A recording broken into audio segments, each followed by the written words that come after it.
പാപമോചനത്തിൻ്റെ മാസമാണ് വിശുദ്ധ റമദാൻ. ഈ മാസത്തിൽ ഏറെ പേർ രാവും പകലുമായി പാപമോചന പ്രാർത്ഥനകളിൽ മുഴുകുന്നവരായിരിക്കും.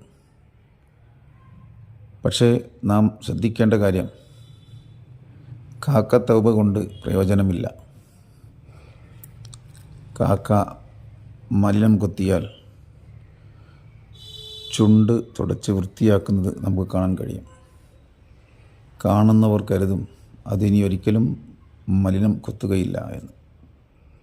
അല്പസമയം കഴിയുമ്പോൾ വീണ്ടും അത് ആ മലിനത്തിൽ തന്നെ കൊത്തിപ്പെറുക്കുന്നത് നമുക്ക് കാണാൻ കഴിയും.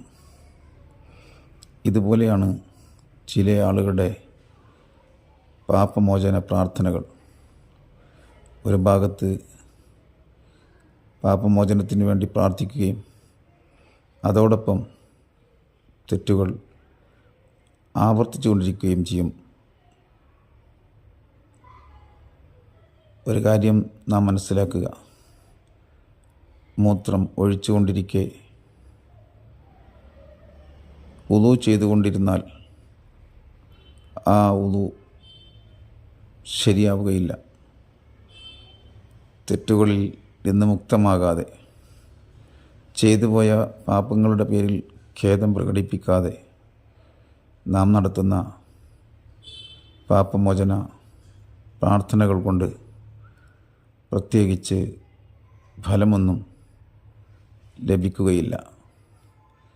തികച്ചും ആത്മാർത്ഥമായി ചെയ്ത പാപങ്ങളിൽ പശ്ചാത്തപിച്ചും മേലിൽ അത്തരം തെറ്റുകളിലേക്ക് തിരിച്ചു പോകില്ലെന്ന് ആണയിട്ടും ഖേദിക്കുന്ന, സങ്കടപ്പെടുന്ന ഹൃദയത്തോടുകൂടെ നാഥൻ്റെ മുമ്പിൽ യാചിച്ചു പ്രാർത്ഥിച്ചാൽ തീർച്ചയായും നമ്മുടെ പാപങ്ങൾ അല്ലാഹു പുറത്തു തരും.